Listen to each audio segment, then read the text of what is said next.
I love that music so much. I do too. It makes me so happy. It puts me right in the mood. Even my daughter loves that music too. Oh, she does? That's her favorite part of Tuesday morning is, Dad, are we going to listen to the podcast? We've got a 90-second commute from the house to her daycare, but she wants to hear at least. She can hear that. Yep, you got it. I love it. I love it. It makes me happy when I hear it. Yep, because I know we're going to have a good time. Yes, we are. Absolutely. That's why I love it. It gets me all jazzed up, ready to go. Yeah.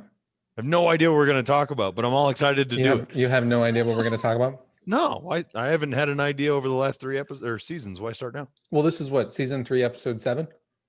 Do you know, or are you? No, I'm asking. Or are you asking?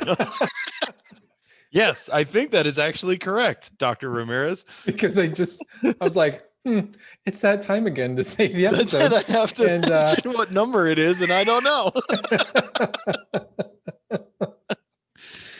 Oh, wow! How do we have fans? Oh wait, never mind. We don't. I think we answered our own question. Yep. Well, we are here at the Fusion Underground for another packed, filled to the brim, stoked, stuffed. Wow. Yeah, a lot of stuffed. You know, I've been eating turkey and ham for 4 days, 5 days, whatever really? It's been now. Yeah, today I couldn't do it anymore. Oh yeah, no. I couldn't do it anymore. We finished off last night, the house. We finished off the leftovers.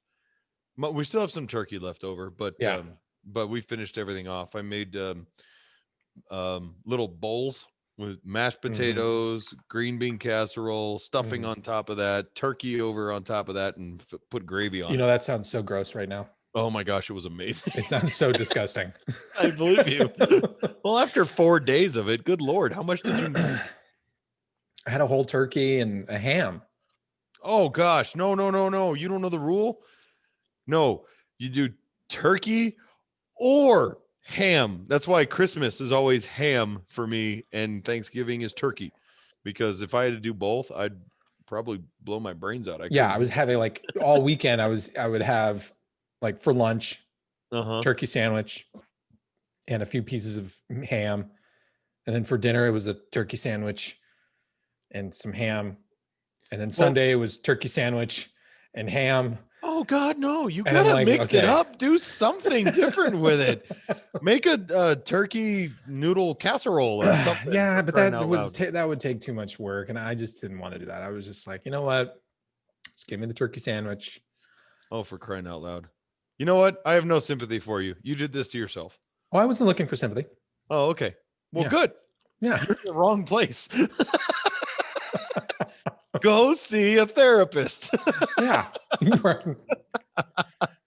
All right. Well, on that note, welcome to season 3, episode 7, I believe, of the Fusion Underground. Here at the Fusion Underground, we try to make sense of the world by having principled discussions about such topics as Thanksgiving, entertainment, current events, politics, and culture, and leftovers.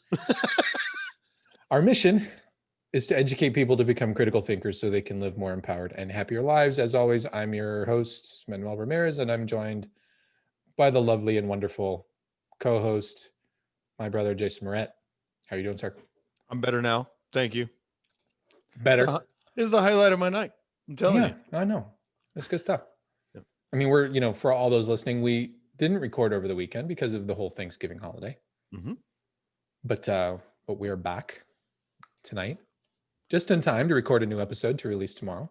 First thing in the morning. December 1st. Tomorrow's December 1st when this comes out. Gosh, that's crazy. Whew. I know, right? Yeah. Can't believe it's here already.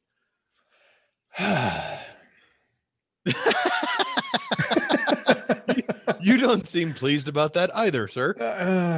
I don't know. I have so many mixed emotions about this year. Oh, man. 2020. Just so many, COVID-19 messed everything up. Yes. I'm really more upset about the inability to do normal things like, just go places where people are actually gathering. Not that I want to do that, but it's one thing to have the option and not go do it. But Yes. then it's another thing to, be forced not to do it. Well, and it's funny, there's a lot of things that my wife and I used to do that we thought about. You know what? We haven't been bowling in a while. Let's go bowling. Nope. Can't Bowling do it. alley is closed. What about going to see a movie? Nope. Nope. Movies are closed. And yeah, it's believe me, I love taking a walk around the neighborhood and going to the park. But I mean, that got old, I think by February 28th. Yeah. I was already done with that. Yeah. So I understand what you mean. It's sad. There's a lot of things that we would probably like to do that we just can't. I think what upsets me worse is that there's just COVID has become such a catch-all excuse for nobody giving a rat's patootie about anything, especially Yeah. when it comes to, customer service or consumer product.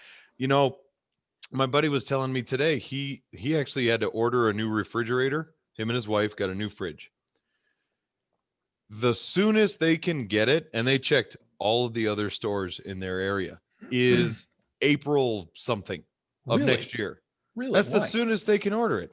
Apparently, a lot of these factories have shut down plants Mm. because they're not manufacturing any more of that stuff. They've shut down a lot of these plants where all these workers are in close proximity to each other. And I'm like, dude, that's insanity. And the catch-all excuse is, well, COVID. You know what? Meh, with you and your COVID. That's just a that's just a bunch of BS. And I've seen that in everywhere or in a lot of other places where it's, you used to go into a store, pick a store, I don't care. And there was a certain level of customer service that I think the consumer expects. Now, they basically give you the middle finger as you walk in, glare at you for even being there, tell you they don't have anything that you want, but they can order it for you and have it delivered to your house. And if you don't like that, well, you can go fly a kite and it's COVID. Deal with it. Well, And I have we actually do. We encourage it because we allow it to continue. I have an article here that I think would be kind of interesting, especially for listeners. That in essence, it talks about how insignificant the COVID-19 has actually been on the United States population. And you might say, well, what does that mean? Well, this is an article that was published. It was a study. It was actually, what's interesting, it was actually an economics study. So a professor at Johns Hopkins University in applied economics did a study by looking at the data released by the CDC on deaths, about data around deaths in the United States. And I'll read you a little bit of this article that I have here. Now, the interesting thing is Johns Hopkins published this study, and within 48 hours, the study, or Johns Hopkins withdrew the study from the internet. No explanation as to why. Uh-huh. I think I know why. I think it's because it doesn't fit the overall It doesn't fit the narrative, the narrative, political right? narrative. Mhm. Okay. And so, but of course, there were numerous people that have captured the study for posterity's sake. So, reading from here. So, according to new data, the US currently ranks first in total COVID-19 cases, new cases per day, and deaths. Genevieve Briand, Assistant Program Director of the Applied Economics Master's Degree Program at Hopkins, critically analyzed the effect of COVID-19 on US deaths using data from the Centers of Disease Control and Prevention. Okay. I'm going to skip over here. From mid-March to mid-September, US total deaths have reached 1.7 million. This is total deaths in the United States, 1.7 million, of which approximately 200,000 or 12% of total deaths are COVID-19 related, according to the CDC. Okay. Okay. That's fine. All right. So what does that mean? Well, so she looked at the total deaths per age group and per cause of death in the United States. And what she found was something that was quite interesting. Surprisingly, the deaths of older people stayed the same before and after COVID-19. Since COVID-19 mainly affects the elderly, experts expected an increase in the percentage of deaths in older age groups. However, this increase is not seen from the CDC data. In fact, the percentages of deaths among all age groups remain relatively the same. Mhm. And Brianne, she says here, quote, the reason we have a higher number of reported COVID-19 deaths among older individuals than younger individuals is simply because every day in the US, older individuals die in higher numbers than younger individuals. Okay. So what is really happening here? I'm going to skip down here to another part of the study. And it says here, the CDC classified all deaths that are related to COVID-19 simply as COVID-19 deaths. Even patients dying from other underlying diseases but are infected with COVID-19 count as COVID-19 deaths. We've talked about this. Sure. Over and over and over again. We've talked about this a lot on this show. Mhm. She goes on, this is likely the main explanation as to why COVID-19 deaths drastically increased while deaths by all other diseases experienced a significant decrease. Oh, man, that sounds oddly familiar. Mm-hmm. Yeah. Yep. So all of this points to no evidence that COVID-19 created any excess deaths. Total death numbers are not above normal death numbers. We found no evidence to the contrary. So what's happening here? So there's a table on this article that breaks down different types of diseases or death-related causes. Right. Okay. Through April, for example, there's a subset of through April here. So we've got things like heart disease, cancers, chronic respiratory disease, cerebrovascular, Alzheimer's, diabetes, etc. Right. All of those deaths over 2020 have declined. Dramatically, from what I understand, too. But the number of COVID cases, the COVID-related deaths, has increased by almost exactly the same amount. Same amount. Correct. Yep.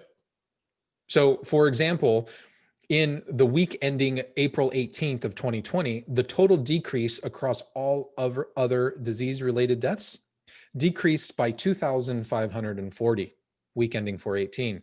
However, COVID-related deaths increased by 2,561. A difference of 21. A difference of 21. That's bizarre. It's very bizarre. So in other words, even though all of these other deaths have declined, our COVID death rates have gone up such that when looked across as total number of deaths, it's the same. It's the exact same. It's exactly the same. I mentioned this to somebody at work. I said, did you realize that we cured cancer this year? Yeah, we did. And heart disease. It probably got covered up with the COVID-19 thing because you weren't paying attention, but we cured cancer. Yeah. What are you talking about? I said, well, you didn't notice that the amount of cancer deaths this year dropped by the exact same amount of COVID deaths? We cured cancer just like that.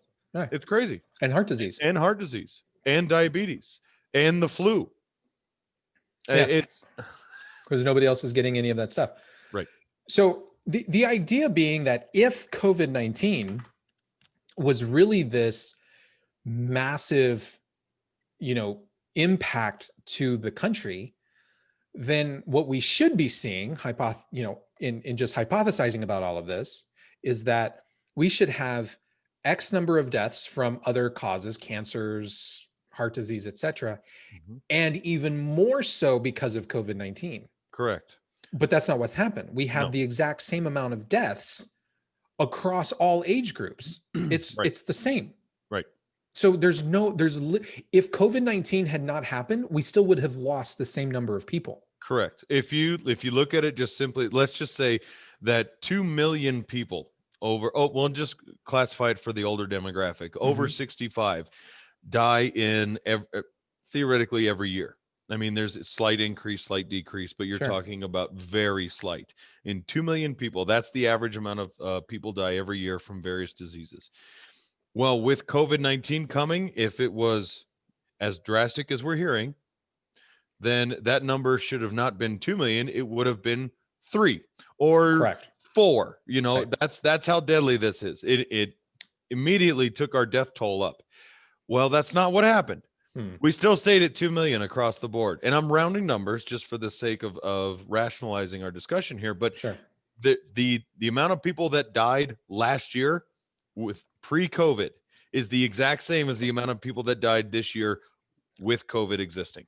Correct. Correct. So either there's no two ways to look at this.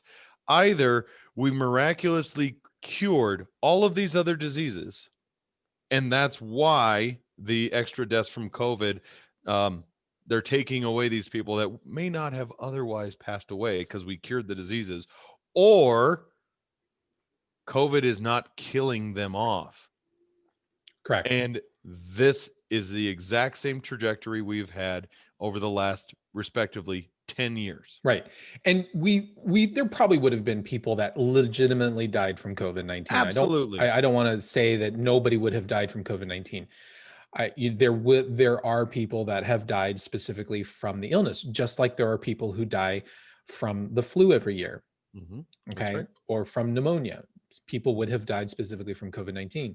But when we look at things like heart disease, we've got people that are literally dying from a heart attack, but because they tested positive for COVID-19 at some point, remember, we were treating this as if you get it and you never get rid of it. We're treating Right. COVID-19 as if it's the new herpes. Mm-hmm.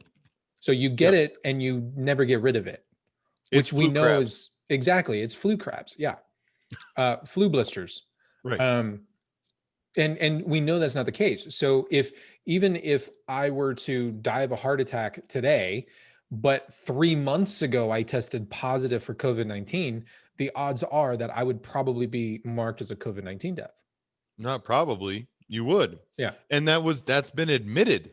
Yeah. Not only by the CDC, but multiple different states have actually come out and admitted that they are any trace of COVID-19.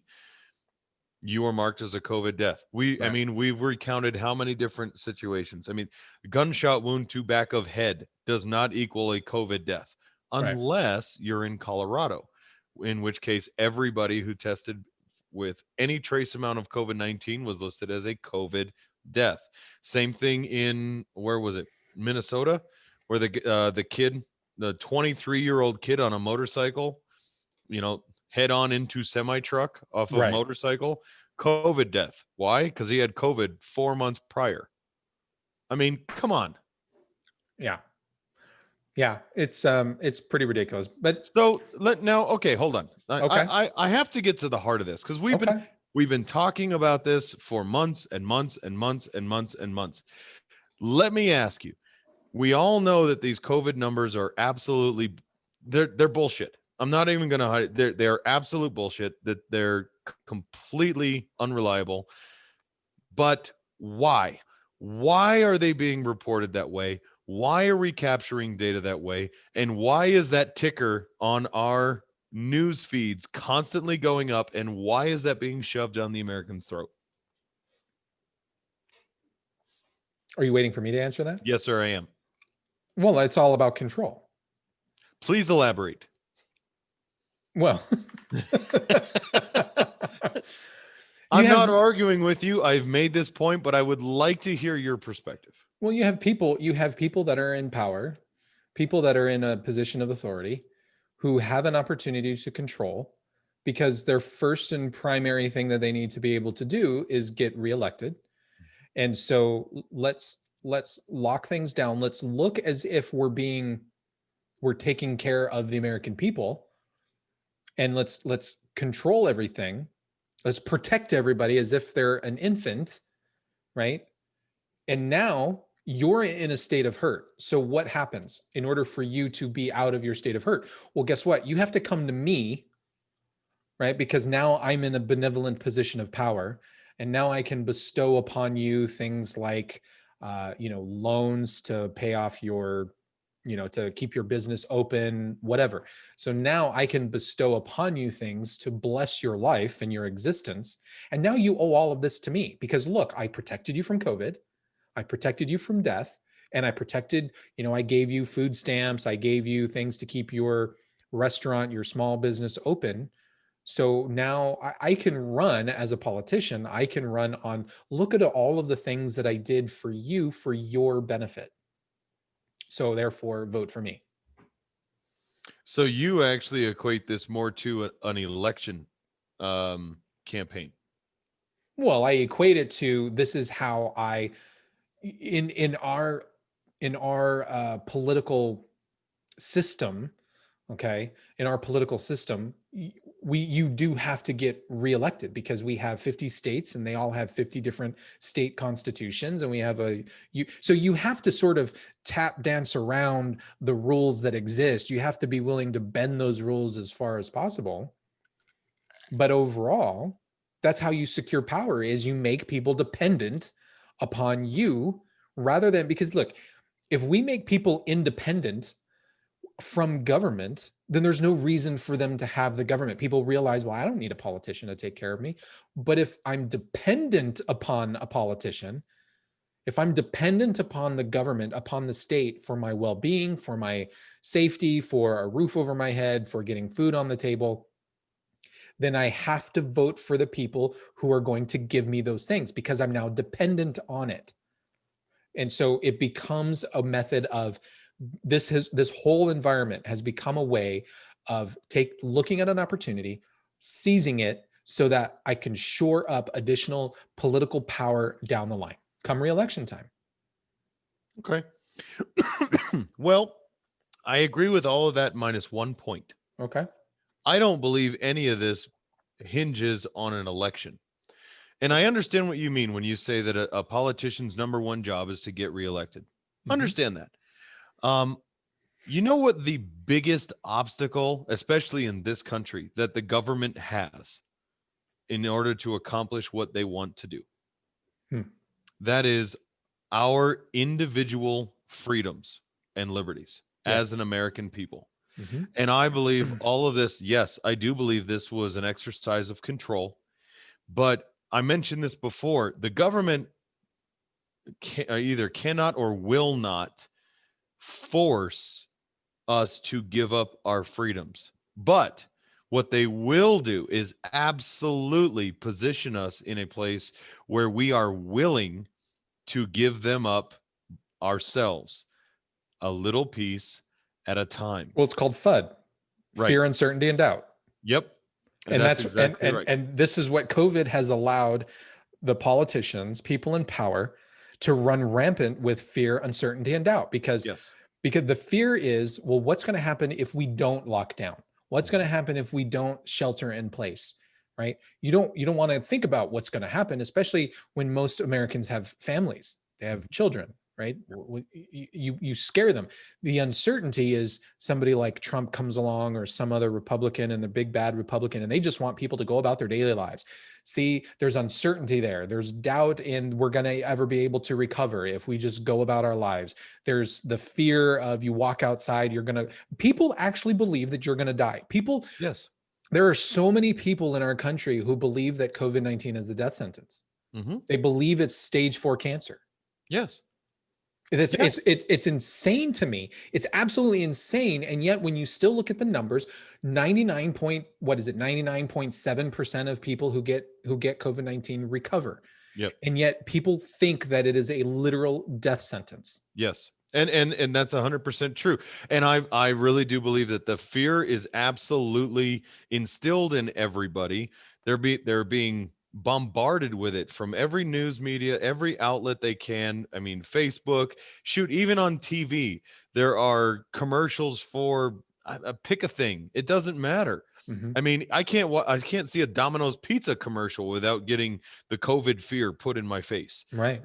Because they can't even come out and hand me my pizza to the car. I've got to open the automatic trunk, and then they put it in there. And because otherwise, if I actually were to get close to them, we would both spontaneously combust in a ball of flames. Right. And my children are left, bastardized because I died because I got too close to the pizza delivery lady. Are you kidding me?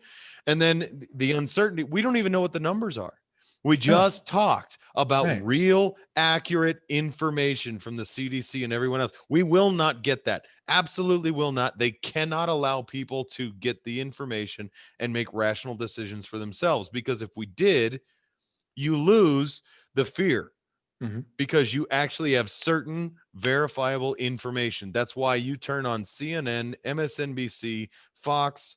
I mean, you listen to NPR, you have a death toll that's completely off the rails on all ends of the spectrum. Nobody has any idea. So they have to turn to the government to tell us how dangerous this is. And they fill us constantly with the doubt of not knowing what we Mhm. could happen if we don't. I mean, we heard today, was it what's his Yahoo out there in New York? Was it de Blasio? De um Blasio or Cuomo, the governor? Was it the governor or the I mayor? think it was de Blasio who came out and said, yes, absolutely, the kids are going to be in next week. Well, I don't know, but they should be. But I don't know. We hear you, and maybe we won't. We don't know what will happen. We may have to take drastic measures if the numbers continue to go up. What the hell are drastic measures beyond what we're doing? And what is May? And what's this in unattainable number that you're talking about? Yeah. What's the breaking point? When does that happen? I mean, it's all about this so that we, the ignorant public, look to the government to tell us what we have to do, and we follow along with it lockstep every time. And that's how we lose our freedom as a society. We give up little bits of our liberties, a bite-sized piece at a time. Do you ever remember anywhere in history where those liberties were freely given and then given back to the people? No. The answer is no. Why the hell do you think a mask mandate would ever be possible? They can't mandate that.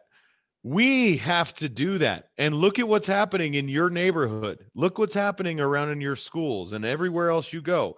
We are mandating it amongst each other, and we're allowing that. So I want to segue this into a story, because this is what's happening if you don't buy into things like COVID-19. This is a perfect example. So you've heard of the TV show on Disney Plus, The Mandalorian, right? You've Yes. heard of that show. So it's a very popular show Mm-hmm. among Star Wars fans. I watched the first season and I was like, it's all right. It's all right. Um, but there are people that just slavishly love it. They just Yeah. love the show, whatever. Well, have you seen it? No. You haven't seen the show? Okay. So on the show, and I have not watched the second season. The second season is airing right now. I've not watched the second season, and quite frankly, I don't know if I will. But there's an actress who appears on the show. Her name is Gina Carano, and she plays this ex like trooper, right? Okay. She's this No, old no longer Republic a trooper. stormtrooper. Yeah, she's no longer a Marine or whatever. So she's now kind of like a wandering samurai kind of character, right? Okay. But anyway, Gina Carano, she plays on this show. She's a character on this show. Um, Gina Carano is her actress name and not her character name, which I don't remember. Okay. But Gina Carano, I have no idea if she's a conservative. But what I do know is over the last year on social media, she has at least been not leftist. Okay. Okay. So for example, back in September, Gina Carano tweeted this. She said, quote, "Open up your businesses and churches. Put whatever regulations you want to, because that is your right, but open them up. You're telling me COVID-19 knows the difference between a protest or praise and worship? I haven't even been to church in over a decade, but I sure would go now." Okay. Okay. Now, I don't know if she could be a leftist for all I know. I have no idea. Yeah. Right. But something like this, she's at least starting to see that this is ridiculousness of what's Mhm. happening in the country. And because she tweeted stuff, she's been tweeting stuff like that, she is guilty of wrongthink. Yes. So here's an article, because Hollywood, this just came out just a couple of days ago, this article. Um, so because now we're in the middle of this Mandalorian season, there was an article published on a news outlet called Pop Dust. I have no idea what that is. Probably about a lot of pop culture stuff. But in the article, she's accused of wrongthink. And here it is. I'm reading from this article. Pop Dust staff writer Keith Baldwin wrote the condescending smear of Carano on November 23rd, which featured a headline that fit the textbook definition of elitist. It asked, quote, "Can Disney fire Gina Carano from The Mandalorian for being depressingly normal?" Depressingly What? normal. Depressingly normal? Uh-huh. She's depressingly normal. Oh, there's a double whammy. Not only are Carano's more conservative viewpoints noxious enough to get her blacklisted from the Hollywood scene, but they're also boring and lame. Oh, yes. Get out of here with that country bumpkin routine, Carano. So, in other words, So she because thinks, she's not progressive enough, right, she's boring. she's She's she's boring. depressingly normal. She's depressingly normal. This article, now keep in mind, the article that I'm reading is excoriating the Pop Dust article that is accusing her of wrongthink. Okay. So this article that I'm reading from goes on. It says, though again, this is all because Carano, a rising star in one of the most popular franchises in film history, is bashing the leftist groupthink. Pop Dust's appeal is how could any self-respecting entertainment company elevate a woman who questions Chinese plague lockdown orders, demands investigations into voter fraud, and is critical of BLM protests? Yes, Carano has taken opposing views of those three things: the lockdowns, voter fraud, and BLM. Baldwin, the Pop Dust article author, attacked Carano's ideas as, quote, moments of apparent ignorance that are designed to anger or alienate left-leaning fans, unquote. Okay. Yeah. So, in other words, lefty Hollywood fans are small, abused minorities. Right. Yeah. Baldwin continued here with his attack on Carano. He wrote, quote, Gina Carano has revealed herself to harbor some wrong-headed and dangerously ignorant views, but they are views that are common enough to be completely ordinary in 2020. In large swaths of the country, they are undoubtedly much more common than the alternative.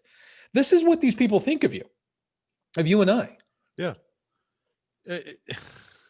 They literally think our ideas are dangerous Yes. and ignorant. And this is what he said last week. Remember, I was talking Yes, about I do. how conservatives Republicans are evil. right.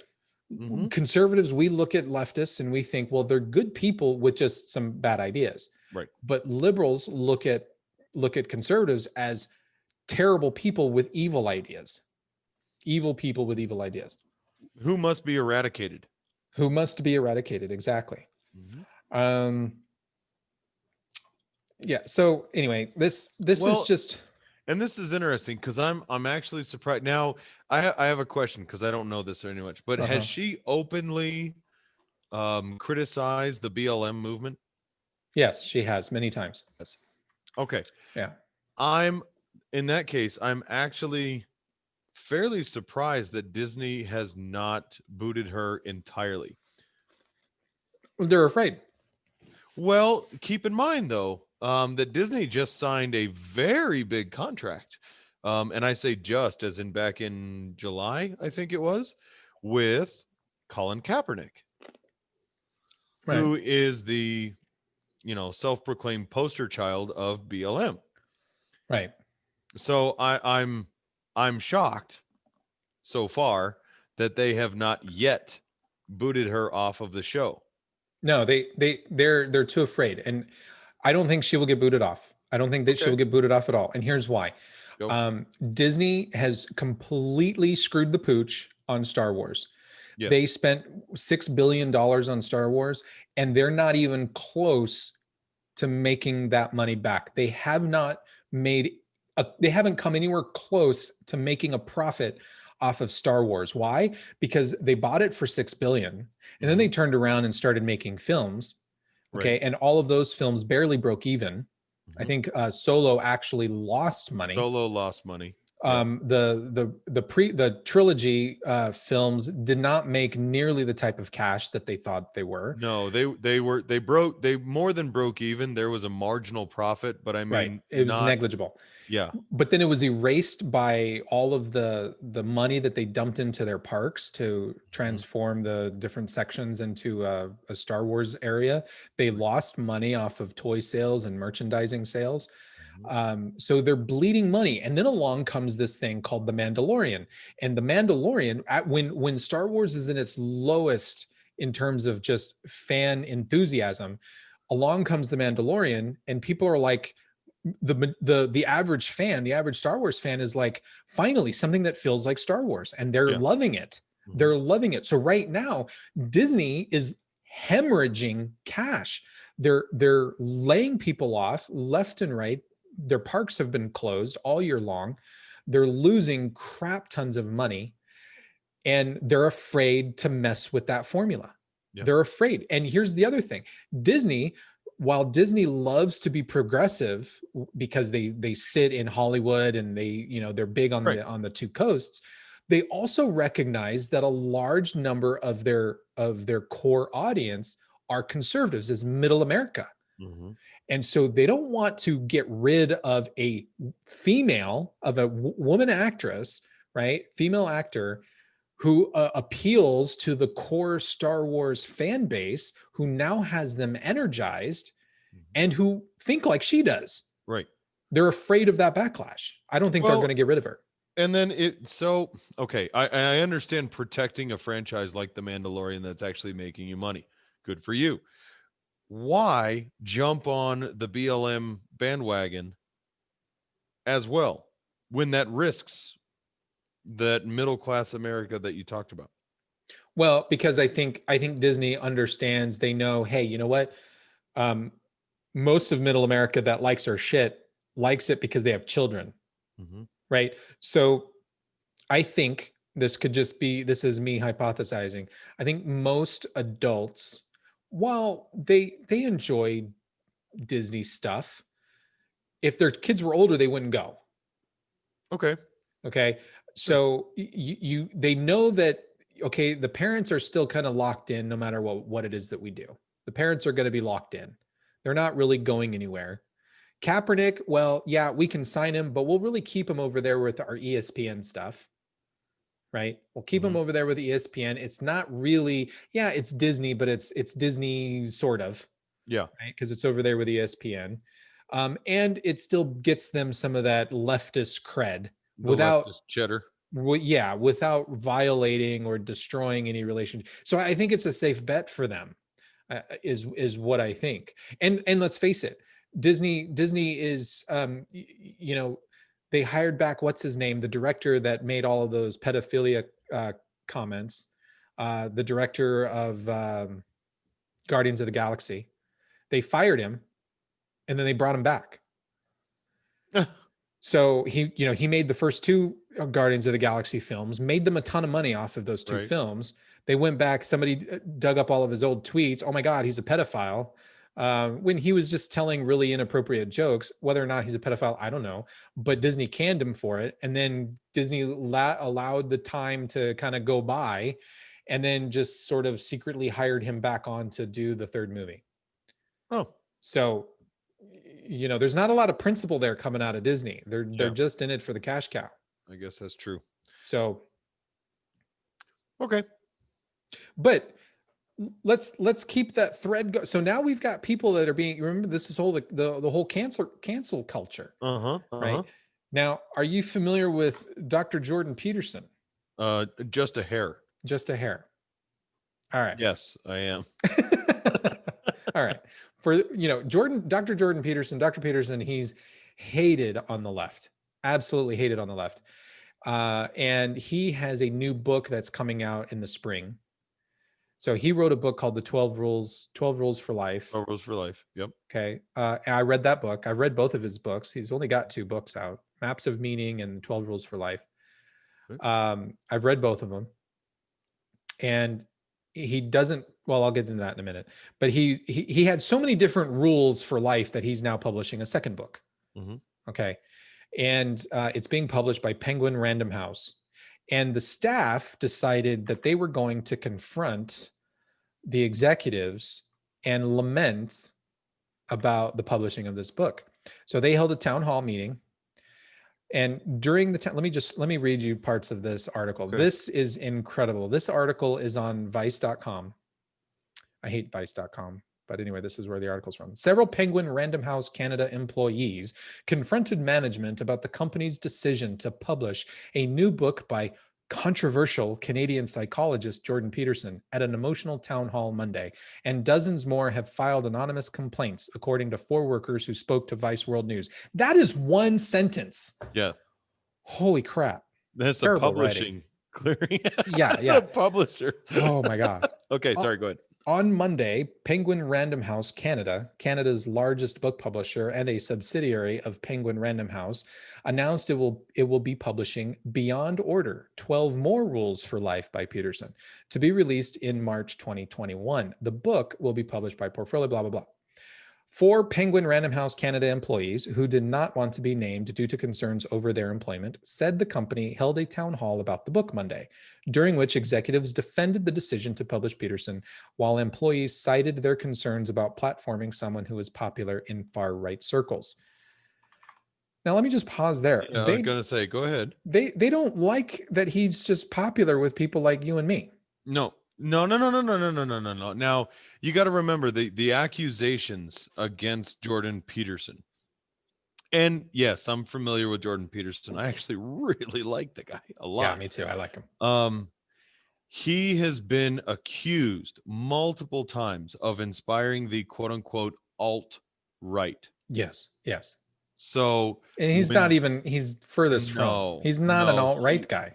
he was a self-proclaimed Marxist for a long time. For a long time, yeah. So no, sorry, it's not Yeah. going to fly.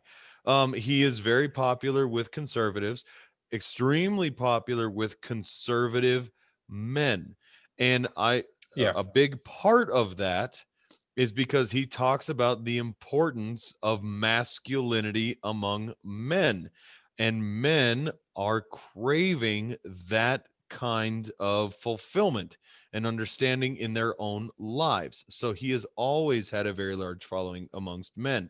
He is gaining a fairly large following amongst conservative women, which pisses off the feminazis.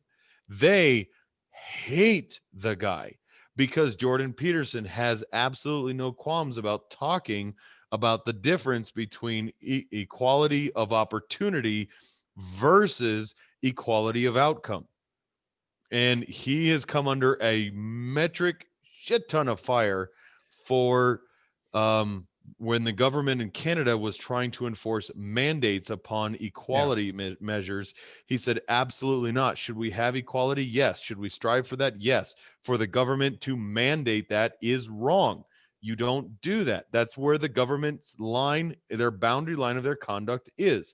And he's coming under a lot of fire for that. So I know you're ready to jump. Go. And I don't think Jordan Peterson is a Marxist anymore. Probably when he was an No. undergrad, but he's certainly not now. He's very much a person who says, take care of your own shit.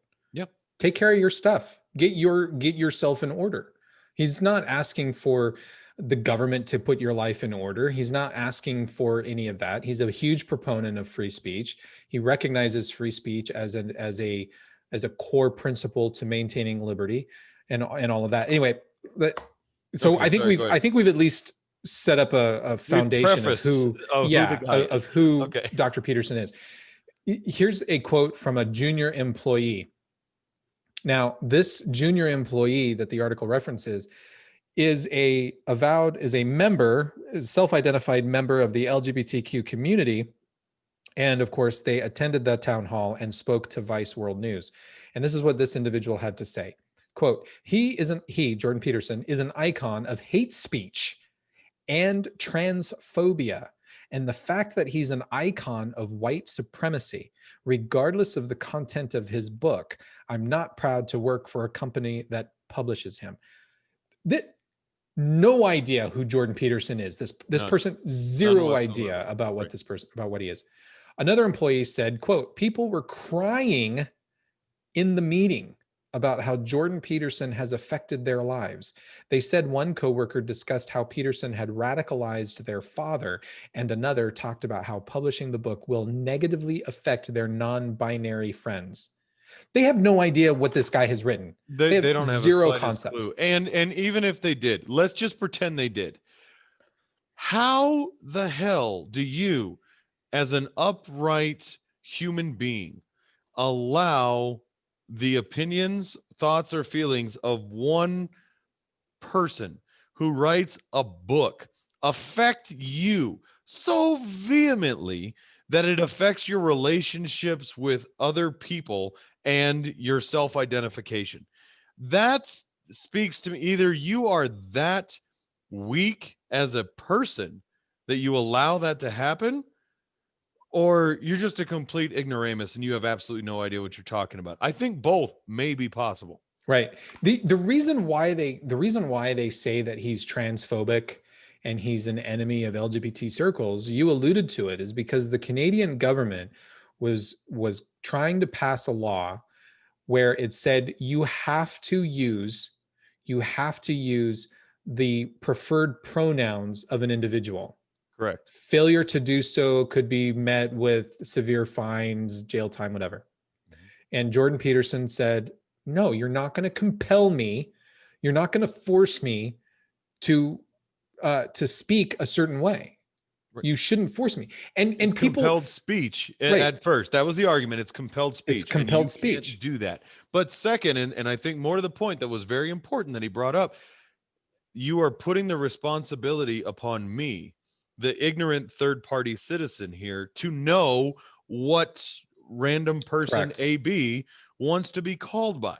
And Right. without any preface in the conversation or any pre existing knowledge of that person, I'm subject to penal action without any knowledge of my own. That's not fair to the individual. That's not fair to the masses.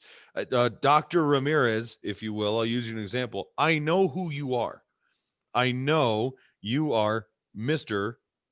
Manuel Ramirez. I know to call you that, or sir, or gentleman, if you will. You really want to get all proper. But I know that because I know you, and Yeah. because frankly, you're a dude.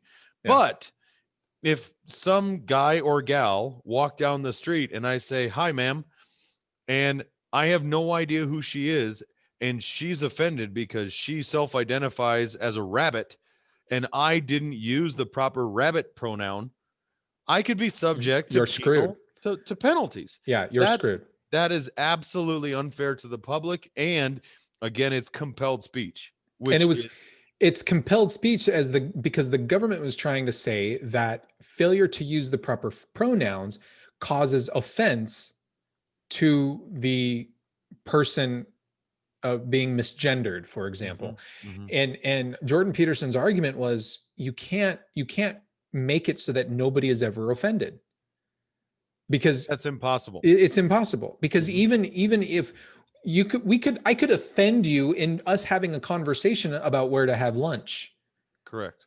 just because I want to go eat someplace and you found that place to be, you just found the idea of me bringing up a certain restaurant as offensive, because I don't necessarily know what is offensive to another human being, right? Right. And we have to allow ourselves to be offensive at times. Sure. There are times where you have to be offensive to a certain degree.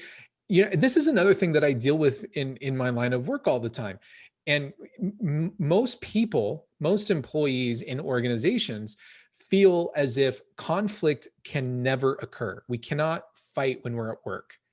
Mhm. And I say that's hogwash, No. because there's conflict to a certain point is very healthy within an organization.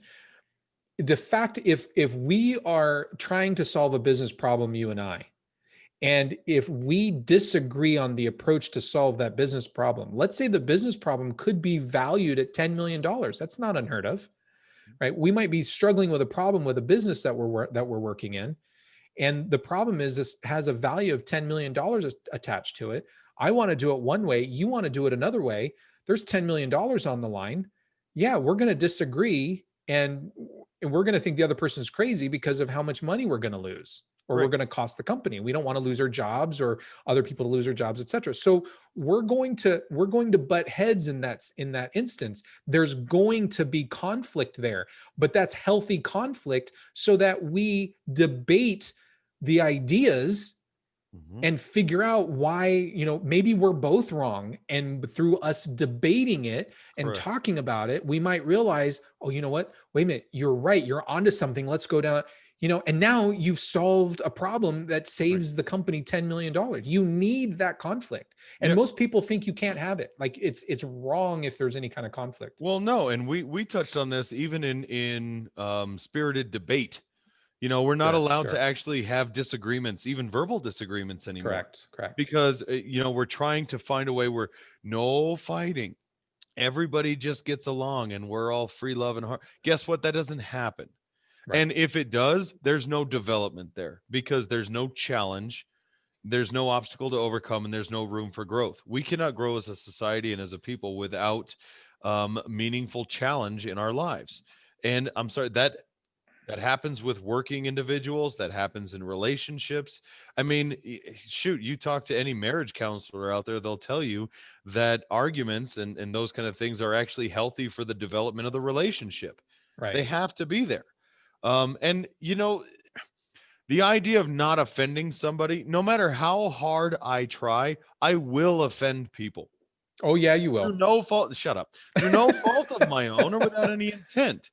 I remember there was a time at work. Oh my God, it was years ago. They asked me a question, and the answer was three, and so I held up three fingers, and I offended them because they were actually new sign language, and they thought, "Do you know what that sign is? That means asshole." So I Yeah. thought I was calling him a name, and I got hauled into HR over it. And so honestly, it was a misunderstanding of language, and maybe I should have yelled across the room three instead of holding up three fingers. But nevertheless, um, little things like that happen. Can you imagine if we were compelled by law not to offend anyone? Are you friggin' Why kidding is me? that? So you did this, He saw that. but that's how the problem. Okay, so See? I don't want to I, go off on another no, it tangent here, is. but I know. I get it. what's so frustrating is in the United States this has always been three. We use three. Like now, I know in Europe they do this No, yeah. or This is three. This three. is Yeah, three in, this is in three. Germany and yeah, in But Europe. we have done this a lot, Mm-hmm. and yeah, we also do this a lot.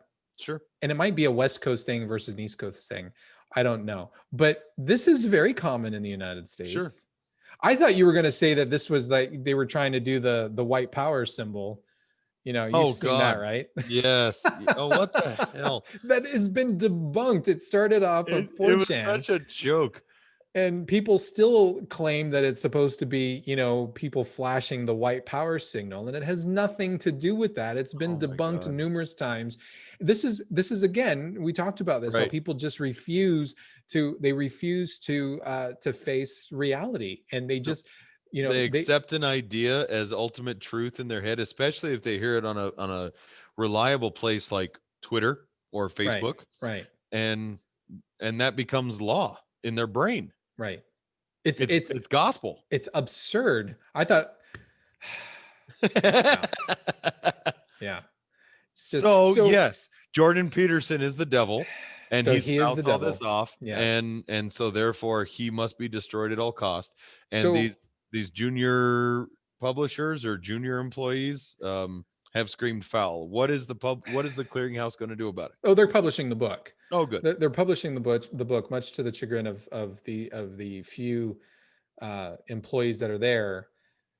Four of And them, I think you said, right? for,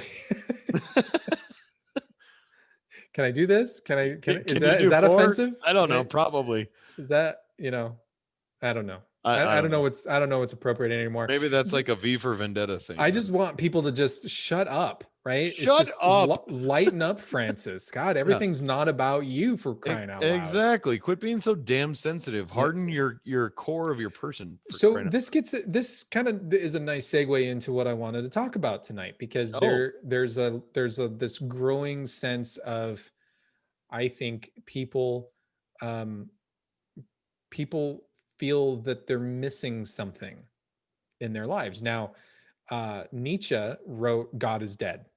You've probably heard that numerous times. God sure. is dead, right? Hmm. Nietzsche proclaimed that. Um, Unfortunately, Nietzsche proclaimed God is dead, and everybody on the left has really taken that over the many decades to be sort of this rallying cry against theology. And Okay. that's not what Nietzsche was referring to when he said that. I mean, he acknowledged that what Nietzsche saw was that society was becoming more and more progressive. Mm-hmm. And by becoming more and more progressive, they were becoming more or becoming less uh, religious in the process.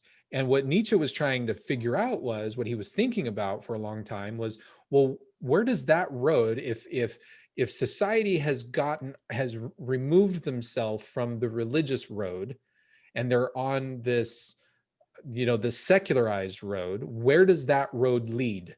Mm-hmm. And what Nietzsche was trying to warn society was that, hey, you know what, without without that religion in your life, then that is going to lead to nihilism, because then it becomes, well, everything is meaningless, right? Mm-hmm. You're gonna enter into this state where, and Dostoevsky wrote about this as well, where the society focuses so much on the me, on pleasuring the self and materialism and all of this, that eventually people start getting to a point where it's like, well, what's the meaning of it all? And if you don't have theology, God, a belief in something greater than yourself, then that leads to this eventual state of nihilism. And then you have people wanting to kill themselves. Right. Literally, I mean, that's kind of where the road ends, right? Sure. So when Nietzsche proclaimed God is dead, it was more of a warning, not a celebratory statement. Right. Right. Most people don't realize that. No, in recognizing the loss of, I guess, a religious or moral compass in the nucleus of humanity, you lose that sense of uprightness amongst your fellow man, and also I believe that sense of purpose in your life, with a fulfillment that comes beyond the instant. I've made reference before that I feel like our society has become overwhelmingly self-centered. It's all about what Mhm. happens to me, and overwhelmingly reliant on instant self-gratification. If I can get it and it benefits me and I can get that gratification now, I'm invested. If it involves me having to wait a time with patience, I don't want it. If it involves me satisfying somebody else for some sense of personal fulfillment, probably not going to make it to the top of my priority list. And we as a society have really become very self-centered and very fast in our action and demand for that return, that immediate return on our investment of our time, money, or resources. Right. And as people move away from this sort of religious belief, nature abhors a vacuum, and people will eventually find something to stuff into that void that's in their lives. And yes, there are going to be a lot of people that are trying to stuff things with the new shiny object, right? And get really go down that path of materialism. You have other people that might try to fill that void with drug and alcohol abuse. But you also have people who will try to fill that void by jumping from the latest fads and ideologies, as a matter of fact. And I think that's one of the ways that people fall prey to these sort of, I'm going to go back to the whole cult thing that we talked about a Sure. couple of weeks ago. I think it's one of the ways that people fall prey to cults, for example, because people are looking for something more. They go to this cult. They don't even realize it's a cult at first. They're looking for something. They can't put their finger on what that something is. They're looking for it. And what happens when you go into these cults, right, is they always ask you what you're doing there, right? They always seem like your friend at first, Mhm. and they start asking you questions, and you basically tell them, you tell them why you're there. Well, I'm looking for greater meaning in my life. Boom, now they got you. Hey, we can solve that for you. We can give you all of the answers to that. And now they've got that hook in you, Right. right? And now you're on a very dangerous path, because now you're in a cult. And one of the big things about cults is they use people as a means to an end, usually to acquire wealth and power and whatever else, like Scientology. So I believe, I feel very strongly that as a society, we've moved away from this religious thinking.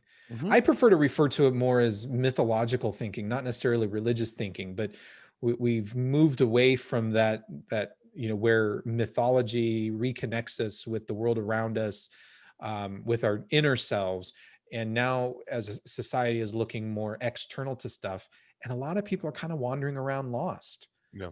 and that's really a sad thing. Well, and I look at our society right now and some of the things that we turn to fill that void. And I know it may sound petty, but there's a lot of things that we do right now that I think actually fill that. You were listing off a couple things, but let's take one. Just look at the tech, okay? Mhm. That we use in our lives. I mean, you held up before your phone and how much it cost you, and I shake my head. I'm like, you're a crazy person, but you know, I remember, and this was not long ago. I haven't seen one recently, but there was an advertisement on at least twice a year about the brand new iPhone. Yeah, There's the yeah, new iPhone. I don't even know what we're on now. You know what I mean? I remember the like iPhone 12 or 2. something. I Yeah, think I don't whatever. know. But think about the people that you know that tell you, "Oh my gosh, did you see they're releasing a new iPhone or they got Yeah, the new iWatch or a new I don't know, seat warmer. Whatever the heck it is that Apple wants to produce and they hype this up. At least 4 or 5 people that's all they can think about for like months as this thing is getting ready to release. Oh, and I heard they just released they're going to do this and they're going to work on this platform. And these people have to have that device. I mean, I don't care. You go, isn't your phone working fine? Yeah, but it's not the new hotness. And I've got to go get the new iPhone hotness. I gotta get the new device because it's going to be better. How is it going to be better? You don't even know. No, I know that, but I don't think you know either.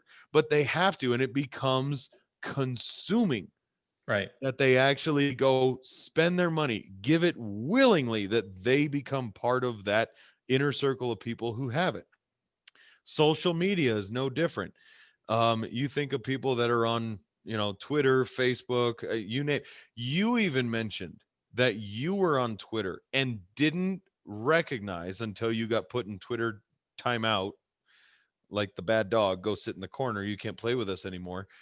How consuming that was of your daily life. How many hours a day you spent just plugged into that congregation of other people, Yeah, that becomes what you rely on for information, for social discourse, for what I mean.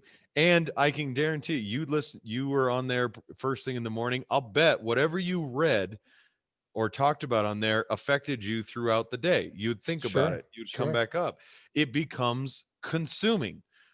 Fads, I don't care whether it's, fashion or politics or whatever the new movement out there is, whether it's the 99 percenters of those become absolutely consuming. We have to be a part of that.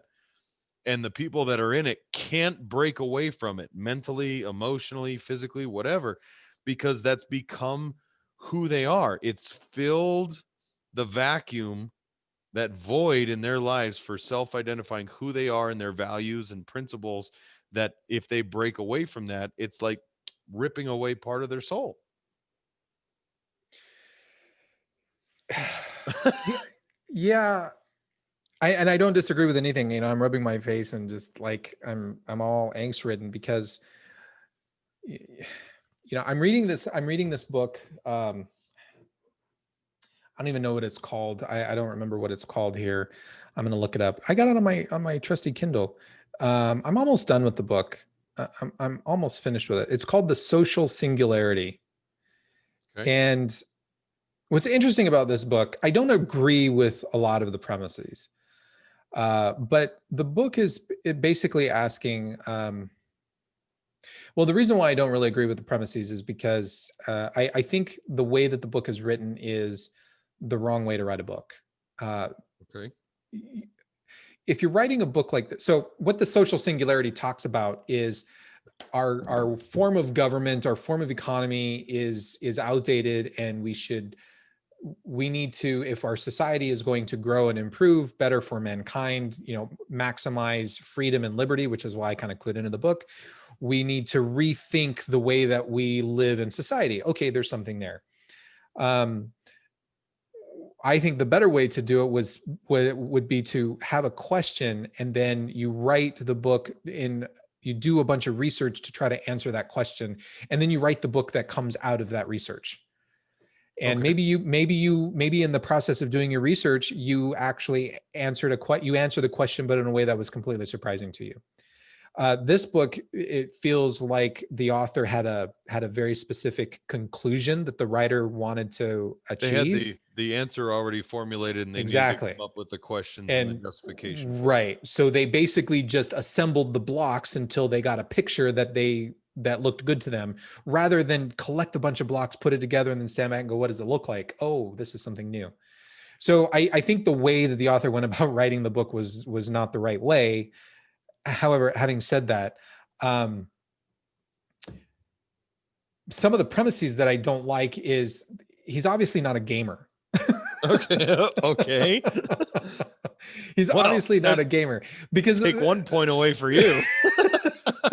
well, and the reason why I say that is because, gamers, if you create any kind of a rule system, a gamer is going to break those rules apart, and they're going to try to they're going to try to min max those rules, Oh yeah. and squeeze as much power as they can, Mhm. and really bend those rules to the breaking point, Oh right? yeah. Yeah. A gamer Also, will squeeze 12 cents out of every dime every time. absolutely. He's Yeah. very naive. He thinks that, well, the world is just kumbaya. Like, one of the things he thinks about is, or he writes about, is how laws should only exist when we agree to the law. And I'm like, well, that works until I want to break the law.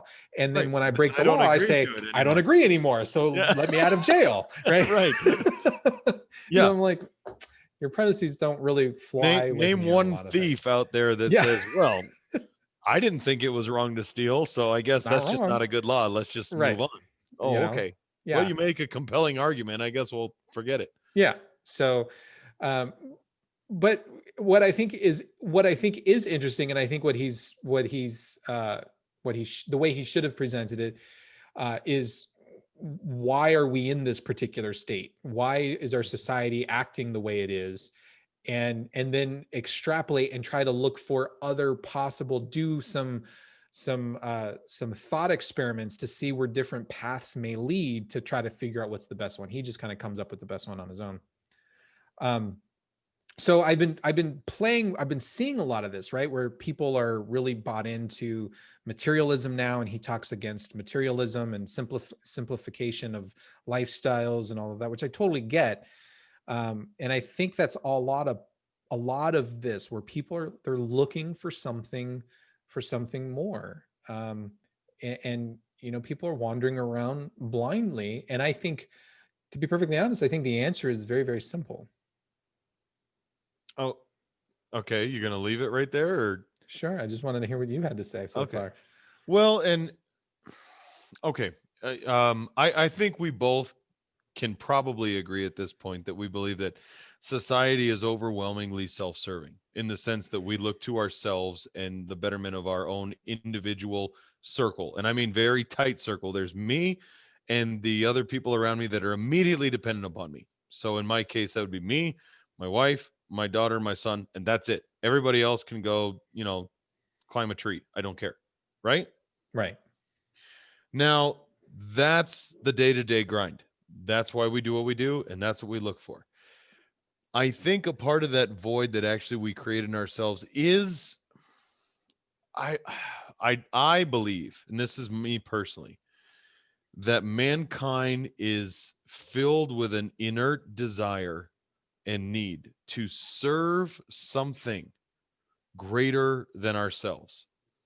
And I believe that, and maybe that's my religious upbringing talking, but I believe that's there because whenever you remove religion from the human experience, or that there's always something that people latch onto. And I'm not talking just about those things that we mentioned, whether it's the tech or the social media fads or those kind of things, but almost a cause of some sort. We've seen a lot of rises of different causes over the last, call it 10 years. Agreed? Whether Mhm. it's BLM, Antifa, I don't know, Mothers for Humanity, or what there's hundreds of thousands of groups out there right now. And people join these, usually volunteer organizations, or even if they're paid, doesn't matter, with the idea or the feeling that they're going to serve something greater than themselves. And I believe that's where a lot of these people actually set themselves up to be taken advantage of by um, false promotions of a greater good. Mhm. And so it's interesting to me that with the removal of a lot of those religious undertones, because most religions out there, there is always that idea that it's improving humanity as a whole, right? Yeah. So even you take some of the crazier ones out here right now, even the extreme environmentalists, okay? They all believe that they're a part of this religion or cult, or I mean cause, because it is serving humanity and all of our existence, and that is a noble undertaking, very benevolent of the parishioner or cultist or uh practicing person, for the betterment of humanity as a whole. There's a lot of parallels there, really, if you actually take it down into the, I guess, emotional undertone of it all. But in that vulnerability as human beings, that's where again, in your vulnerable moments is where you're most likely to be taken advantage of. And they're always when you feel emotionally driven to do so. There's another thing, and I think this is one of the reasons why people have gravitated away from religious uh, doctrine, so to speak. I don't think people are necessarily against the stories of the Bible per se.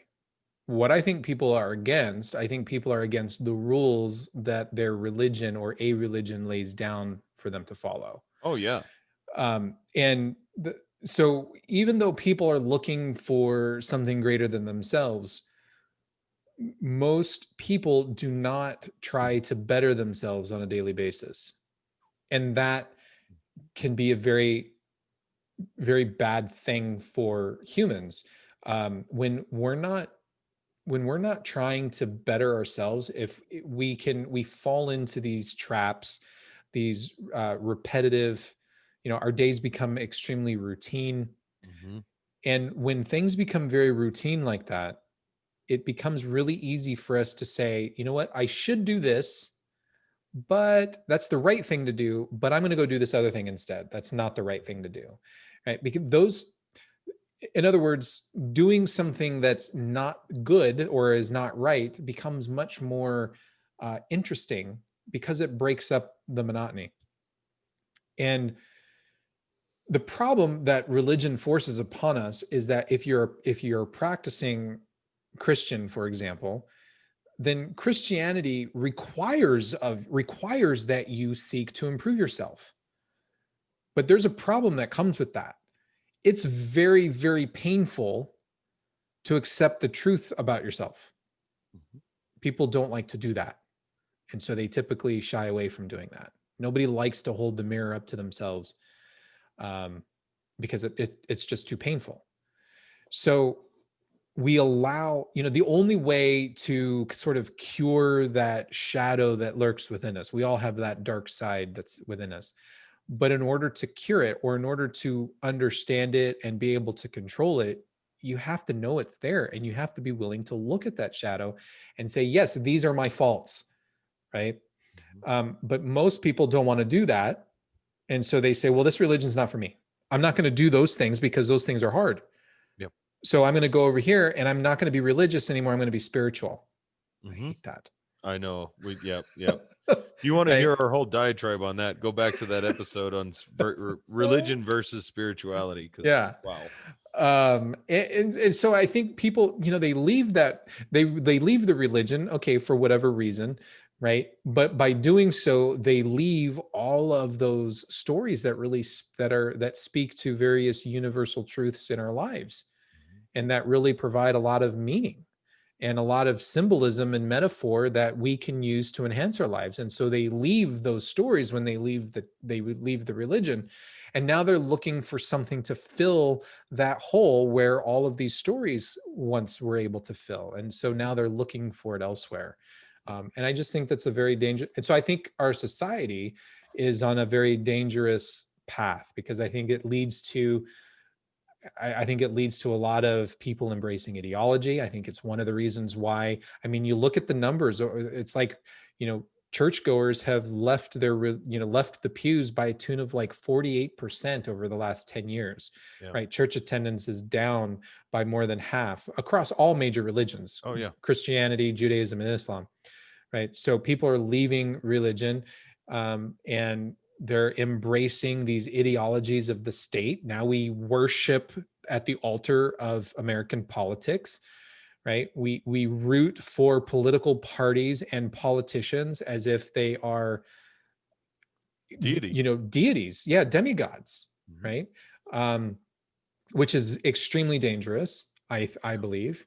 And and now you have, and what lies at that path? I think what lies at that path is ultimately narcissism and nihilism. You have people that are just going to be complete total narcissists, and you have other people that are going to say, who cares? What's the point of it all? What's the point?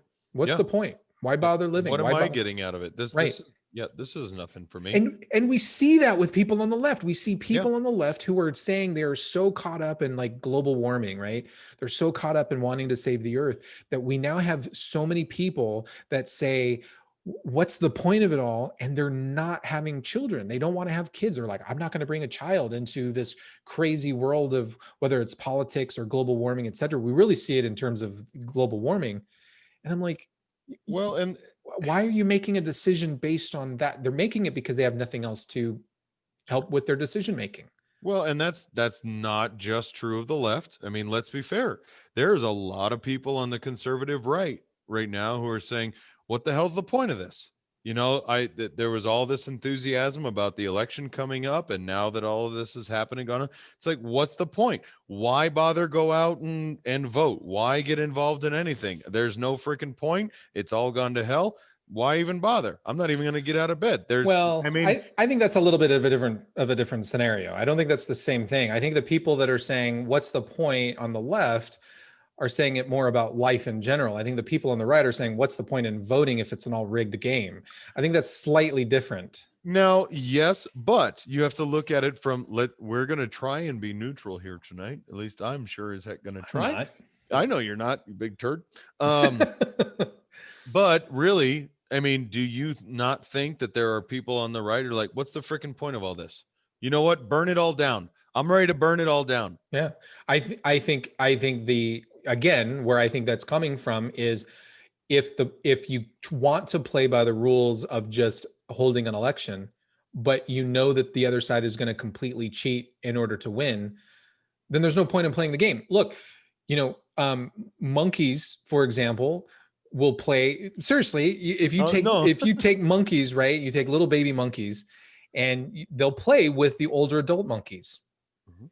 But the older adult monkeys who are stronger and more powerful and smarter and all of this, they can totally dominate the little child monkeys all the time, all they want. But they don't. They actually allow the baby monkeys to win now and then when they're playing. They allow the baby monkeys to win, because even monkeys understand, look, I need to, by through play we emerge, this ethic emerges with how you deal with the troop of the monkeys, and I need to teach the monkey how to participate in the troop. So I have to allow them to win now and then, because if they don't win, then guess what? The baby monkeys are not going to play. They're not going to And play. the baby monkeys were going to say, well, why can't I? There's no reason for me to play if I can't win at all. So they're not going to learn anything, and they're not going to become members of the society, of the monkey society. So they will literally, the baby monkeys will literally go away and just not play. right? So even monkeys understand, look, you can't cheat. You can't just overpower all the time, right? There's certain social rules that have to be adhered to. Mhm. So when we're talking about an election, we're talking about rules of the election game. That's a lot different than the rules of life. Mm, And I think so. I'm talking about the nihilism and narcissism about the rules of life, not about an election that happens every 2 years. understand. And I'm trying to find similarities of mindset in both. Now, I know that's a stretch, bear with me. But um I'm not going to say that there aren't people out there who said, "You know what? This is rigged and everything that I know and love right now is gone. What's the point?" Mhm. Now, you want to talk about life? I'm sorry, in this country, a democratic republic is our life. When that goes away, our life dramatically changes. You and I talked about the onset of socialism and communism and what that looks like in this country. Mhm. Um, I don't know that that's a society I want to be survive through. I'm terrified to think of what my kids are going to survive through. Now, does that mean I'm going to off myself tonight? No, no, I No, have a but duty there. But there's a difference, right? That you have people right now on the right who are saying, "What's the point of it all? I'm not going to vote." So ah, rather than be engaged in the political process, you have a lot of people on the right now that are saying, "You know what? I'm going to go read more, or I'm just going to go spend more time with my family. I'm going to do the other things that have true value and meaning to my life. I'm going to go to church more. I'm going to study more. I'm going to do these other things." The nihilism that sets in on the left, when that nihilism sets in and it's like, I'm not going to have children because the world is going to end in 50 years, so what's the point? And you literally have people committing suicide because they don't want to contribute more CO2 to the atmosphere. mhm. They've lost all meaning. Oh yes. They've No, lost I'm not. meaning in I'm. life. There's a difference between losing meaning in life and losing meaning in an election system. I So agree I want with to that. make sure that we're clear on No, that no, point. no. We're clear on that. We're absolutely clear. And by all means, if you want to stop reproducing, thank you. Yeah, Please well, yeah, keep that on. absolutely. I mean, I'm not going to argue with you on it. I think you're a moron, but that's okay. Please be a moron and do not add to the problem. Right, right. Stop all reproduction immediately. Yeah, Good with that. definitely, definitely. On the flip side, anybody out there who says that that's it and all of the liberal crazy people need to be eradicated, which I have seen and heard, that's just as upsetting to me Yes, it because is. that It is a is. complete loss of and disregard for human life just Correct. as well, whether it's Correct. yours or someone else's. And I have seen that on social media as you have. It's Yeah, there. yeah. And so, And it's sad. yes, that is And absolutely wrong. and again, it's sad because see, again, I think those people have already had something missing in their lives and they put everything into the ideology of their politics. And now the world of their Yes. politics has fallen. So now for those certain people that are calling for the eradication of the other side, they're they're lost. They're Yes. literally lost in the wilderness, not just politically. They're lost at life Yep. because they removed any sense of value from their life by leaving a religion or abandoning mythological stories, whatever, and they filled that void with political ideology. Correct. And so once that goes, there's nothing left, and Right. that's a sad state of affairs. Well, and you touched on this too when it comes to any religious um group. There is not only the idea of serving something greater than yourselves, but there's a lot of personal responsibility and work that has to go into that. And there's not the instant gratification that comes with that. It's a long drawn out process in which the individual is not only looking inside but looking up to something greater, that they grow within. We'll take Christianity as an example. There are the 10 rules for life, not 12 or however many Right. anybody else is writing about, but there are 10 rules for life. Fairly simple. And yet they take a lifetime of reflection and practice. And yes, there's a time commitment going to church, being renewed, getting that information and those stories retold. But there's also personal time set aside. I don't know many. religions out there that do not require some sort of prayer or meditation or introspection or whatever the religion dictates. That's a part of that as well, outside of actually attending. There's a lot of time and work and effort that has to go into that. And the reward is much later on in life, if not at the end or after your life.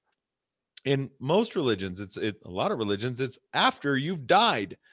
So there's, you look at the things that are filling that, like your ideologies or your causes, you still get that I'm serving something greater. It takes zero effort for me to really do that. I don't care whether it's politics or not. I might turn on the TV. Okay, here's my church service. I get to watch the news and I'm informed and I'm involved.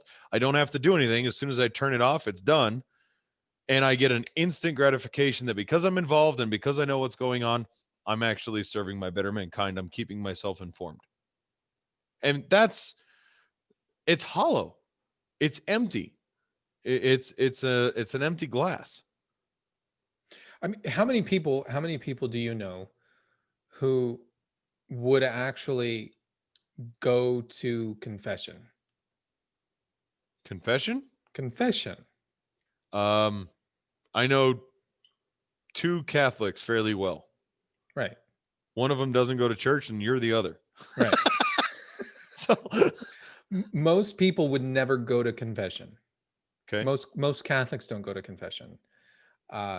Confession is a very difficult thing to do. You have to shine that spotlight on yourself, Mm-hmm. and you have to understand those faults in you. Confession is not about just, it's not about the word where you're just confessing your sins to somebody else. It's a process of introspection. It's an introspection out loud, Mm-hmm. right? And you're doing it in the presence of a priest who can guide you through that, because it can be it's a very, very painful and difficult thing to do. But but you have to do that. And if you're going to improve, most people don't want to do that. Most people don't want to improve. Most people do not want to better themselves.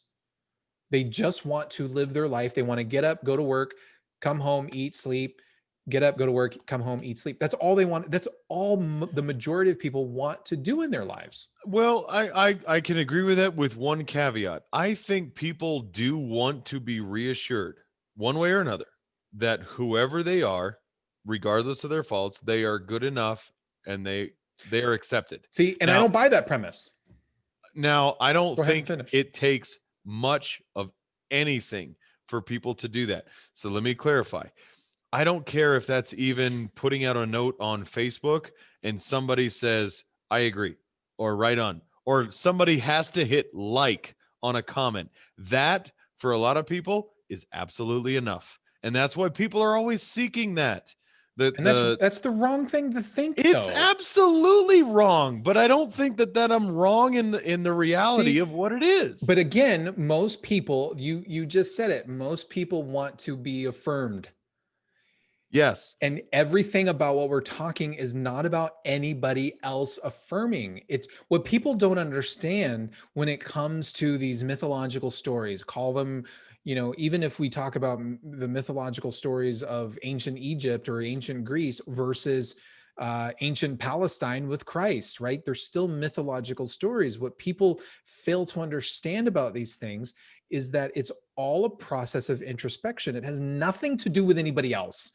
It Yes. literally, the other people that are affected in the society, in the family unit, in the group unit, that comes after you've done the introspection and have grown and become a better person, then naturally the way you treat other people is going to improve. Mhm. And so therefore society itself is improved. So society improving out of your self-improvement is a secondary emergent benefit. It emerges, but the whole point of this is self-reflection and realizing through self-introspection that you are worthy, right? Yes. And we spend I think you hit it. I think you hit a big part of it, where people are looking for other people external to themselves Mhm. to say, yes, you're worthy. And Yes. they're completely doing it wrong. Oh, I'm not disagreeing with you at all. And I don't think that that's unfortunately, I think that's universal across multiple platforms, whether it's a non-religious cause or a non-religious ideology, or even the church-going folk. I mean, if you think about it, you go to church, and even there, you're reminded by the priest or the pastor, whoever's up there, that your sins are forgiven, that God has forgiven you, He's died for your sins, etc. I mean, you're reminded of that. And I remember going to church and going, "Oh, that's right. Oh, thank you," and being very grateful for that. But there is a peace that we get from that in knowing that, yes, I am accepted. I am a believer. I know that I have a place. That's an affirmation just as well. But it's also a very lazy perspective, right? Because Oh, absolutely. if I have to go to church to hear that I'm saved and my sins are forgiven, then I didn't really do much. I didn't really do Agreed. anything, Hmm. right? There was no work on my part to overcome those sins, to become a better person, to recognize, hey, I might have wronged this person, so maybe I should go and apologize, or reflect and say, well, why did I do that to that person? How that was wrong of me. How do I not make that mistake again in the future? Right? And it's through that process that we actually reaffirm and go, no, what, I'm a good person, I'm worthy of saving, I'm worthy of life, all this kind of. Most people just want to hear it from somebody else and say, your sins are forgiven, you're saved. Oh, great, Yeah. thank you. Now Yep. I'm gonna go back to the bar, I'm gonna go and just continue to live my daily routine, and who cares? I'll Hmm. kick my dog and beat my wife, and nobody will be the wiser. Right? And then I'll go to church now and then. Christmas is coming, so I'll go then and celebrate the birth of Jesus, and yes, he's forgiven me, and I move on. It's a very passive Sure. it's a very passive thing, and Hmm. and none of this is life sucks.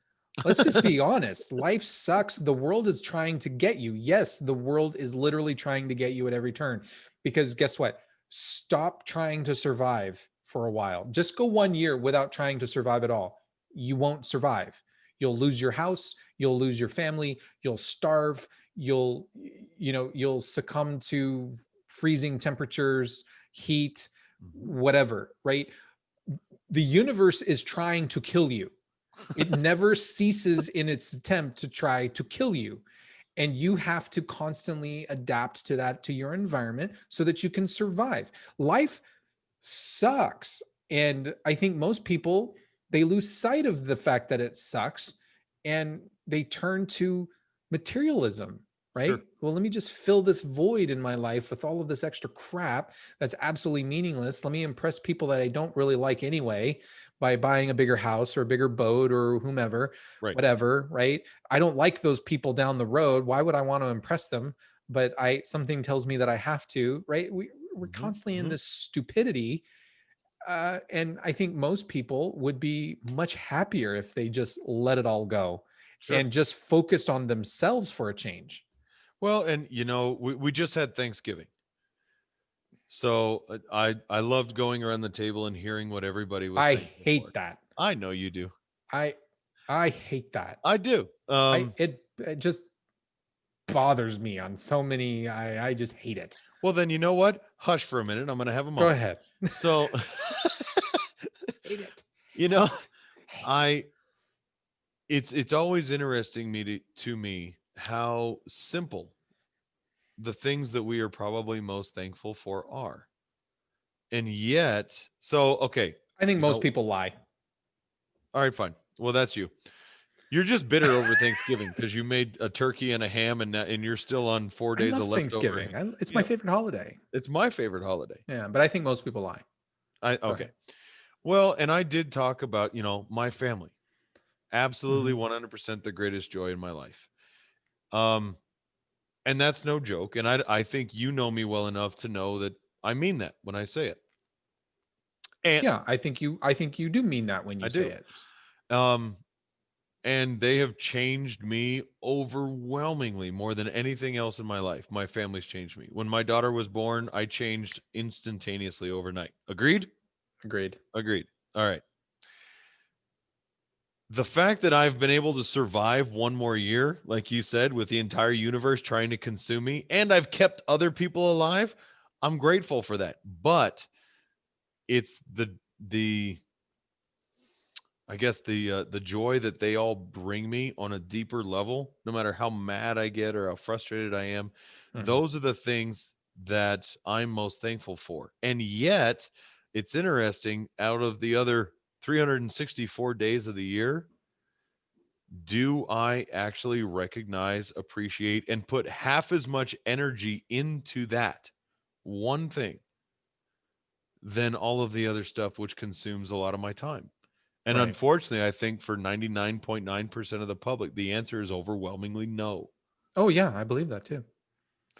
And I believe most people, when they go around the Thanksgiving Day table and they talk about things that they're thankful for, I think most people are playing politics right there in the room. Okay. Most people. I'm not saying all people. I think most people are. I think when it comes around in the room and the guy looks and says, "Well, I'm thankful for my wife." Yeah, you know what? Shut up. You wouldn't have said that if your wife weren't sitting at the damn table. You only said that because she's sitting right here and you're going to be sleeping on the couch if you didn't say that. I'm thankful for a good night's sleep. Right.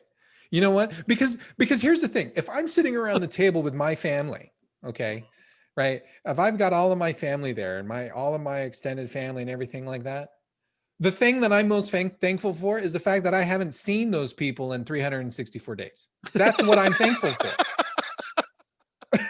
I'm thankful I don't have to live with all you fools Right. anymore. I don't like you people anyway. I'm thankful that I don't have to, I'm thankful I only have to spend a few hours. Please eat my food and get out. That's what I want to say. That would be the most truthful thing for me to say. And yet I'm the bad guy if I were to be honest with everybody. You know, I think you need to have an exercise of truth in your life, and just you would be surprised how liberating it can be to just be accepted as the family asshole. Right? I don't I like it know. anyway. That's my title. I wear that crown and badge of honor proudly. But my family also knows I'm overwhelmingly honest with them, whether they like it or not. I don't Yeah. think I've ever told them I'm glad that I don't have to spend any more time with you than I do. But if I said that, I That's really why Festivus should actually be a holiday that people celebrate. Festivus? Festivus. Didn't you ever watch Seinfeld? Did you not? You never, Oh, no, no, no, no. oh I've my watched God. Seinfeld, Okay. but But you don't remember what Festivus? mm-mm. So, so what's his name? The fat, stumpy dude. I can't remember his character's name. Jason George. Alexander, George, George. George, Yeah. George Costanza. His parents celebrated Festivus. Okay. And Festivus, during Festivus, like at Thanksgiving, when people sit around and talk about all the things that they're thankful for, at the Festivus dinner, there's a period called the airing of the grievances. Oh, When you Jesus. when you actually go around the table and you tell your family members basically everything that you hate about them. Oh, God. Okay.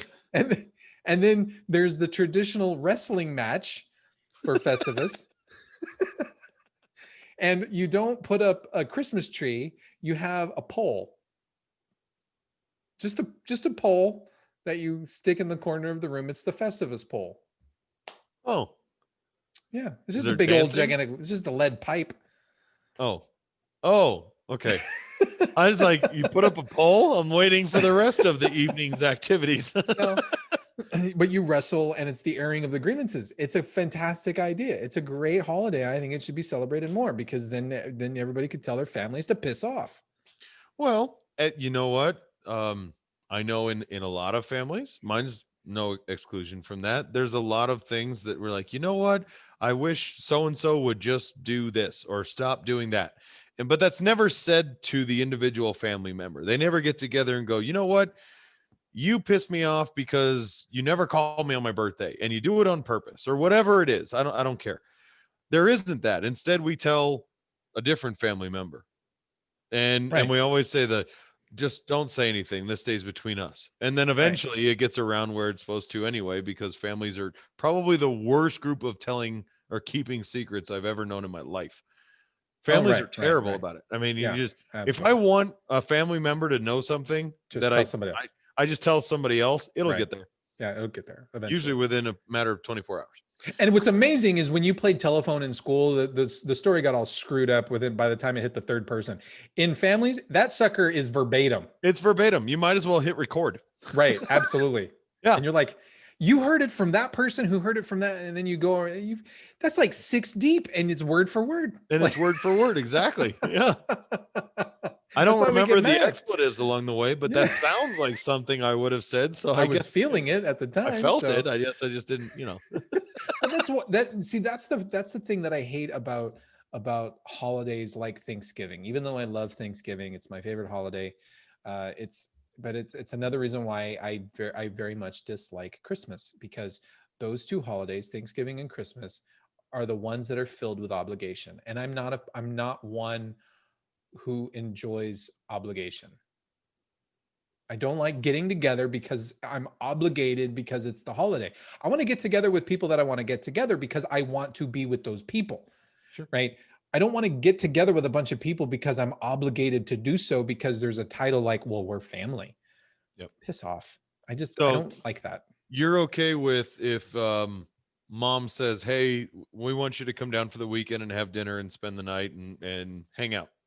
You'd be okay with that. But if you say, "Hey, it's Christmas, we want you to come down for Christmas," you're like, "No, I don't want to," Well, because I know my mom would be high because I haven't talked to my mother in years. okay, well, So yeah, but assuming I did, if mom said, if assuming that we did, and my mom said, hey, we want you to come and spend the weekend with us, that's something I got to prepare for. Like, because I'm an introvert, uh-huh. I have to prepare for that eventuality. And even then, like an hour before departure, there's still like a 50-50 chance I'm not going to go. For anybody out there listening, I can vouch for this. This has actually happened with get-togethers that Lucy and I have attempted before, and I kid you not, I cannot tell you how many times an hour prior to, "Hey, something's come up, we can't Yeah, do it." can't do it. This is a real thing. So, okay, It's a continue. very real thing, and it's an introvert thing. And so, but yes, if once it's like it's Thanksgiving, it's like, well, I've got 4 days off where I don't have to work for 4 days. I would really just prefer to go get a steak and play video games for 4 days. That's really what I want to do anyway. Like Not I don't want to go and spend it with you. Not you, the proverbial you. No, I get it. And there Just is because I'm the me supposed me to. too, Right, because right, yeah, right. right. Yeah. So yeah, no, I'm not excluded. It's okay. I get it. Yeah. Yeah. Yeah. I mean, Christmas Day, you got to get up and you got to spend it with family. And it's like, I'd rather sleep in and then play video games. Okay. I agreed with you and I lost you again.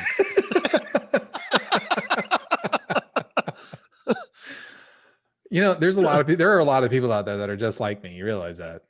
Oh, absolutely. My They're wife's one of those. all of the introverts, all of the introverts who will not hear the show because they don't listen to us, but all of the introverts out there are silently nodding and they don't know why. Oh, no, no, no. They know why. Everybody knows why. I mean, it's not my wife is an introvert. And bless her heart, she's gotten so much better than she used to be. But in her defense, I mean, she lives with me, who is a blaring extrovert, Yeah, yeah, yeah. overwhelming. And you can't be with me for 23 years and not have some of that eventually chip away at you. Yeah. But I wish Thanksgiving was more like a Halloween, where family just knocks on the door, says Happy Thanksgiving. We you dump hug, turkey and we stuffing and mashed and they, potatoes into and their they go bucket and then and they they go. leave. Yeah, here's a plate, right? Here's a plate. Nice seeing you. Go away now. It's that. Oh, that would be beautiful. Trick or treat. Here's your turkey dinner. Yeah, Go away. yeah. Get off my porch. And you can only knock on the door when the light's on. So as soon as the light goes off. Lucy's had a turkey. He's turned his lights off. I'm not going to answer the door now. I'm just going to lock it. I'm going to sit in the other living room and watch TV. Oh my gosh. We should celebrate Thanksgiving like Halloween. I would Yep. love it. That I would be good with that because I can give everybody a hug. I can say hi and we can talk for 30 seconds and you can go on your way and I'm happy. See, and the extrovert version of that is this year I had Thanksgiving here at my house. my wife made the turkey, and we did all the dressings, and mom and dad came up, and they were here. And the plan was, are you guys gonna stay? Well, we don't know. We're gonna see how we feel after dinner. Okay. Oh Well, God. Oh my I know, God. I know. And my wife, she's like, are they gonna stay? I don't know. We're gonna see how they feel. No, no, no, no. When, I need a yeah. plan. I need a And plan like yesterday. she's totally good with it now. God, years ago she'd have been wigged out about it. But they ended up staying the night because we ate turkey. So it's like, we pass out and we don't want to do anything. So, but that wasn't good enough. Did they? Here's a Hold on. question. Okay, go ahead. Then on Saturday, we got the whole family together, Oh, and we had a huge seafood fry or seafood broil. So we had my brother and his wife and 2 kids, my sister, my kid sister, my other sister and her boyfriend were there, and they showed up the next day with their 3 kids. There's me, my wife, and our 2 kids, and my stepdad, and there's all of us out there. So we had to do Thanksgiving twice because once is not adequate. that sounds absolutely horrid. It was awesome. And I would be freaking out if anybody showed up and it was like, well, I don't know if I'm going to stay or not. Wait. Yep. What? We were there Saturday morning, stayed all day Saturday, left Sunday, and I can guarantee you I could have stayed a week and it still would not have been long enough for everybody. It's like, well, I'll stay another day, stay another day. I mean, that's just how it is. So, and it's Oh great. my I God. love it. I know you do. I know. I know you hate it. I can see your skin Oh. crawling from here. It's just, it sounds absolutely repulsive. Yeah. Oh, your poor wife. She is a saint. She is a saint. She puts up with me every day. Most of the time she puts up with me every day. That's yeah, that's rough. We need to do Thanksgiving trick-or-treating. Trick or treat style Thanksgiving. Yeah, yeah. I like that idea. All right. Well, I think we talked about this long enough. So thanks for listening, everybody. If you're still listening. If you're still listening.